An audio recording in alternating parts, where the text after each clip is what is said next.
Hi friends, अब हम discuss करेंगे treasury products part one. Sir total कितने मार्केट है सर? फर्स्ट आता है फॉरेन एक्सचेंज का मार्केट। क्या है? Foreign exchange market. Next sir money market, money market. And third one sir securities market, जो रेगुलेट करता है सर सेबी। ठीक है, तो फर्स्ट हम इस पार्ट वन में products of foreign exchange market देखेंगे, पार्ट टू में मनी मार्केट देखेंगे, पार्ट थ्री में सिक्योरिटीज मार्केट से डिस्कस करेंगे। तो चलो डिस्कशन स्टार्ट करते हैं फॉरेन एक्सचेंज मार्केट से। और सर ऑलरेडी ना ये फर्स्ट जो है, ये अपना फर्स्ट यूनिट जो है इंटरनेशनल बैंकिंग का, उसमें नियर अबाउट से भी कवर हो चुका है। Products of foreign exchange market, foreign exchange market के प्रोडक्ट्स कौन से हैं वो देखेंगे sir. Overview. Forex market sir highly liquid market है सर, ये यहाँ पे लिक्विडिटी ज्यादा है। Free currencies, fully convertible currency, जैसे कि सर डेवलप्ड कंट्रीज की जो भी करेंसी है वो फुल्ली कन्वर्टेबल है। फुल्ली कन्वर्टेबल मतलब sir current account and capital account पे कोई रेस्ट्रिक्शन नहीं है। Partially convertible currencies like India sir, INR rupees, still liquid due to large domestic market. India का डोमेस्टिक मार्केट बड़ा है, इसलिए सर यहाँ पे INR में ज्यादा लिक्विडिटी है। INR can be freely converted for current account transaction. जो भी करंट अकाउंट ट्रांजेक्शन है सर INR में, वो फ्रीली कन्वर्टेबल है, like travel, trade and remittances, but restricted for capital account transaction. Capital account transaction में sir restriction है, like investment abroad, large scale foreign boring, जैसे ECB में limit है, external commercial boring में। Dealer provides two way codes. Two way codes मतलब sir bye and sell, two way code होगा sir. Ensures liquidity and transparency. Buy चल रहा है sir 89.05 और 89.10, एक सिचुएशन है। सेकंड में सर बाय चल रहा है 89 में और सेल चल रहा है 90 में। यहाँ पे सर लिक्विडिटी नहीं है ज्यादा, ज्यादा लिक्विडिटी रहती है तो ज्यादा बाय सेल रहते हैं, और जो मार्जिन है बाय सेल का वो कम हो जाता है, इस वजह से लिक्विडिटी ज्यादा रहती है। जितना नैरो स्प्रेड रहेगा उतना लिक्विडिटी रहेगा सर उस करेंसी में। ऑलरेडी सर हमने फर्स्ट यूनिट में सभी डिस्कस किया है, अभी सर फास्ट जाएंगे। अपना ये सर फर्स्ट रिवीजन नोट्स है sir. Features of forex market क्या है सर? ट्रांसपेरेंट। ट्रांसपेरेंट क्यों सर? ऑनलाइन ट्रेड होता है अक्रॉस ऑल टाइम जोन। और सर आपको जो रेट दिखता है ना, पर टिक दिखता है सर रियल टाइम में। Virtual market, no physical location, online होता है, limited only by domestic regulation. Fast information flow, जैसे ही कोई ट्वीट किया, रोटोस, ब्लूमबर्ग, ऑनलाइन पोर्टल से कहीं पे भी आपको मिल जाएगा। ट्रेडिंग 24/7, क्यों सर? एक कंट्री क्लोज होती है दूसरा ओपन होता है, इसलिए 24/7। और ये हाईली लिक्विड है। Efficient price discovery, almost perfect competition. Spot market sir, spot में क्या होता है सर? सेटलमेंट कब होता है? Transaction day plus two, transaction plus 2 days में सेटलमेंट होता है। टुडे, रेडी और कैश, इसको क्या बोलते हैं? रेडी और कैश भी बोलते हैं सर। सेम डे सेटलमेंट कब होता है सर? उसी दिन, transaction day plus settlement day same होता है यहाँ पे। Tom, tomorrow, transaction day plus one one, यहाँ पे सर सेटलमेंट होता है। स्पॉट क्या है सर? डिफॉल्ट रेट है, अनलेस मेंशन्ड अदरवाइज, मेंशन होता है तो अदर रेट, वरना स्पॉट रेट ही रहता है। Ready today tom rates often quoted at discount to spot. और स्पॉट रेट पे किससे इफेक्ट होता है sir? Demand and supply of base currency. USD sir India में बेस करेंसी है, USD INR कोट कोट होता है सर रेट। ये बेस है, ये होम करेंसी है, इसी को हम डायरेक्ट कोट कहते हैं। USD फिक्स रहता है, INR वेरिएबल रहता है। Overnight interest rate differentials. Forward rates क्या है sir? Agreement to buy sell currency on future date के लिए एग्रीमेंट कर रहे हैं सर। कब सर? टुडे। फ्यूचर डेट के लिए हम बाय सेल कर रहे हैं, आज में, मतलब ये ट्रांजेक्शन डे है, सेटलमेंट क्या है सर? फ्यूचर में है। पर्पस क्या है सर इसका? Used by customers to hedge currency risk. Currency risk मतलब सर अप्रिशिएट डिप्रिशिएट हो रहा है currency. Forward rate calculation based on interest rate differentials of two currencies. Low interest rate currency, forward premium added to spot. USD क्या है sir? Premium currency है। जहां पे high interest currency रहता है सर, फॉरवर्ड में डिस्काउंट रहता है, उसको डिडक्ट करना रहता है फ्रॉम स्पॉट, स्पॉट से सर माइनस करेंगे, डिस्काउंट रहेगा तो। और सर प्रीमियम रहेगा तो ऐड करेंगे स्पॉट में। For INR, rates are also influenced by demand and supply, क्योंकि not fully convertible. Next sir, futures, agreement to buy sell at a future date at fixed price. ये sir forward and future same है, बस कुछ difference है जो कि हम derivative products में देखा है। सिमिलर टू फॉरवर्ड, बट ये कहाँ पे ट्रेड होता है सर? एक्सचेंज पे ट्रेड होता है, स्टैंडर्डाइज रहता है। Forward sir over the counter, bank के काउंटर पे होता है। Margin, initial margin and variation margin to be maintain.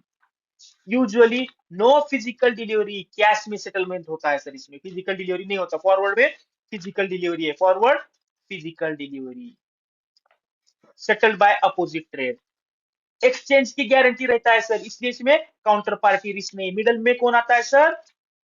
यहाँ पे ये बाय कर रहा है, ये सेल सेल कर रहा है, बीच में सर ये मिडल मैन है एक्सचेंज, इसलिए कोई काउंटर पार्टी रिस्क नहीं है। Available on currencies, bonds, interest rate, stock indices and commodities etcetera. Options, ये सर मैंने डिटेल डेरिवेटिव में सर डिटेल 25 मिनट्स का वीडियो बना के पोस्ट किया है, वो देख लेना। यहाँ पे फास्ट देखेंगे। Buyer gets right but not obligation to buy and sell asset. मतलब क्या है सर? राइट मतलब क्या है? उनके फेवर में गया तभी वो बाय या सेल करेंगे, वरना नहीं करेगा वो। इसी को बोलते sir right. Premium paid to seller, ये राइट पाने के लिए सर कुछ प्रीमियम पे करते हैं सेलर को। टाइप क्या है sir? Call option and put option. Call option में क्या है सर? Buyers right. क्या है सर? बायर का क्या राइट है? Buy asset. कॉल ऑप्शन में बायर का राइट है बाय असेट, उसके फेवर में गया तो। But seller's obligation, must sell if exercise. Buyer को बाय करना है तो सेलर को मस्ट है सेल करना। ठीक है। पुट में सर सेल असेट, बायर क्या करता है सर? जिसके पास ऑप्शन बाय किया है वो क्या करेगा? असेट सेल करेगा। And seller must by if exercise. ठीक है। सेलर ने सर ये जो है, जो जिसने पुट बाय किया है उसको असेट सेल करना है तो सर सेलर को ऑब्वियसली बाय करना ही पड़ेगा। टू टाइप्स है, American option and European option. ये सिर्फ यूरोपियन ऑप्शन इंडिया में यूज होता है। ओनली ऑन एक्सपायरी डेट, ये कब एक्सरसाइज होता है सर? एक्सपायरी डेट में। American option exercise any time up to expiry, कभी भी एक्सरसाइज हो सकता है, ये इंडिया में अलाउड नहीं है। Underline commodities, currencies, equities and indices, etc. Swaps क्या है? Combination of spot plus forward और टू फॉरवर्ड। किस लिए यूज होता है sir? Funding requirement, interest rate arbitrage, currency and interest rate risk management के लिए। Example, have USD funds but need INR for 3 months। उसके पास क्या है सर? यूएसडी फंड है बट उसे चाहिए आईएनआर, कितने लिए? कितने दिन के लिए? 3 मंथ्स के लिए। बट क्या करेगा अभी सर?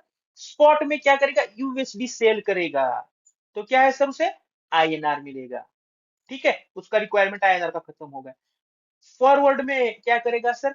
यूएसडी बाय करेगा एंड आईएनआर सेल करेगा।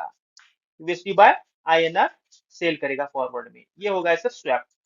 If commercial paper interest rate is greater than USD cost profit, मतलब क्या है सर? यहाँ पे आपने 100 यूएसडी लिए आए सर 4% पे, उसको आईएनआर में कन्वर्ट किया, कमर्शियल पेपर में इन्वेस्ट किया, और ये सर आपको 6% या कुछ ज्यादा दे रहा है यहाँ से, तो आपको प्रॉफिट हो जाएगा। Interest rate arbitrage exist only when currency is not fully convertible like INR, partially convertible है। Types, short-term funding swaps and long-term currency swaps. Convert loan cash flows from one currency to another currency. Investment of forex surpluses, जो forex surplus आता है bank कहाँ पे invest करता है? Treasury, bank का treasury invest surplus forex funds arising from. First कहां से होता है sir? Profit from treasury operations overseas branches. मतलब sir bank buy USD, exporter से बाय करेगा कम में और इंपोर्टर को सेल करेगा ज्यादा में, ये तो इनका सर नेचुरल हेज हो गया। जो स्प्रेड रहता है बाय एंड सेल में वो तो इनका प्रॉफिट ही होता है। Next sir, forex borrowings, come rate of interest से लाएगा यूएसडी, कहां से? यूएसए से या जापान से, और सर इंडिया में ज्यादा रेट ऑफ इंटरेस्ट से देगा। Save interest rate cost. अगस्त मंथ में सर आया था येन कैरी ट्रेड करके, येन कैरी ट्रेड, जैसे ही रेट ऑफ इंटरेस्ट बढ़ाने का चल रहा था जापान में, सडनली मार्केट क्रैश हुआ था। NRI deposits and exporter depositors, NRI की डिपॉजिट रहता है एफसीएनआर अकाउंट, क्या करता है सर, ये deposit bank high rate of interest पे लेंड करता है। जैसे सर पैकिंग क्रेडिट, पीसीएफसी, इसमें लेंड करता है वो। Float balances in nostro and EFC, जब सर कोई इनवर्ड आता है और सर वो नॉस्ट्रो में पैसा बचता है कुछ दिन के लिए, तो वो भी सर बैंक लैंड करके उसके इंटरेस्ट कमाता है। Investment avenues, short interbank loans overnight to 1 year, short term investment like T bills, commercial papers, triple A securities में इन्वेस्ट करता है। Nostro accounts, current account with foreign bank, उसमें क्या होता है सर, ये यूजुअली क्या रहता है, नॉन इंटरेस्ट बेरिंग रहता है, बट उसमें sir SVEEP out facility, sweeping facility जो हमने सुना है, जैसे ही कुछ थ्रेशोल्ड के ऊपर गया तो वो सर इन्वेस्ट कर लेता है। जो भी ऊपर वाला अपना, सपोज आपके करंट अकाउंट में 5,000 बैलेंस है, ऊपर वाला आपको इन्वेस्ट करना है, वैसे वाला इंस्ट्रक्शन देके वो इन्वेस्ट कर लेते हैं। Loans and advances. Treasury not involved in credit appraisal but gives clearance on availability and cost of forex funds. Treasury sir loan appraisal में इन्वॉल्व नहीं रहता है, बट उसके पास फॉरेक्स फंड अवेलेबल है या नहीं, उसका कॉस्ट ऑफ फंड क्या है, इंटरेस्ट रेट लगेगा, इसका सर क्लियरेंस देता है। प्रोडक्ट्स कौन से है sir, FCNR loan, PCFC, foreign bill discounting, used for working capital in foreign currency. कहाँ पे यूज होता है sir, working capital foreign currency में। किस लिए सर, कुछ बाहर से आपको रॉ मटेरियल मंगाना है मैन्युफैक्चर के लिए, इसलिए यूज होता है ये। रीडिस्काउंटिंग ऑफ फॉरेन बिल्स, रीडिस्काउंटिंग मतलब क्या है सर, ऑलरेडी बैंक ने डिस्काउंट किया वाला बिल, सपोज बैंक ये है, ठीक है, कोई एक्सपोर्टर है, उसने सर बिल सबमिट कर दिया और इसने पेमेंट कर दिया ड्यू डेट पे बैंक को, जो एक बायर है बाहर का इंपोर्टर, वो बैंक को पेमेंट करेगा। ये हो गया सर डिस्काउंटिंग। अब सर कुछ फंड चाहिए बैंक को, ये जो डिस्काउंटिंग किया वाला है, अदर बैंक से ये डिस्काउंटिंग करेगा, इसी को डिस्काउंटिंग किया वाला बिल और एक बार डिस्काउंटिंग करेगा, तो इसे रीडिस्काउंटिंग बोलते हैं। Interbank advance where one bank's foreign bills are refinanced by another, जैसे हमने ऊपर देखा। Example, bank A has export bills worth of 2 million का एक्सपोर्ट बिल है and takes funds from bank B to finance them. ये finance किया है sir bank B से, ऑलरेडी उसके पास एक्सपोर्ट बिल है। Done with recourse to bank, मतलब सर इसमें क्लाइंट क्रेडिट रिस्क नहीं है। Example, if exporter fails to pay, जो हमारा एक्सपोर्टर है पे करने में फेल हो गया, तो बैंक ये पेमेंट करेगा to bank B. Client has no direct liability to bank B. इसका रेट ऑफ इंटरेस्ट क्या है सर, मनी मार्केट से थोड़ा ज्यादा है। Period 15 day to 360 days. RBI allows inclusion in credit portfolio, ये जो पार्ट है आरबीआई ने अलाउ किया है क्रेडिट पोर्टफोलियो में इंक्लूड करने के लिए। The amount refinance is counted in banks as total credit exposure as approved by RBI. Quick summary sir, 1 minute revision. Spot settlement in 2 days, ये क्या रहता है, डिफॉल्ट रेट। फॉरवर्ड फ्यूचर में delivery रहता है, और किस पे डिपेंड रहा है सर, इंटरेस्ट रेट डिफरेंशियल पे। NDF option forward, no delivery cash settle. Futures exchange traded forward है सर ये, नो काउंटर पार्टी रिस्क यहाँ पे। Options right but not obligation for buyer call, right to buy put, right to sell, swap, spot plus forward combo, arbitrage or funding. Forex investment, treasury invest surpluses in short-term instruments, loans and advances, forex capital, treasury clearance needed, rediscount, interbank refinance, no client credit risk.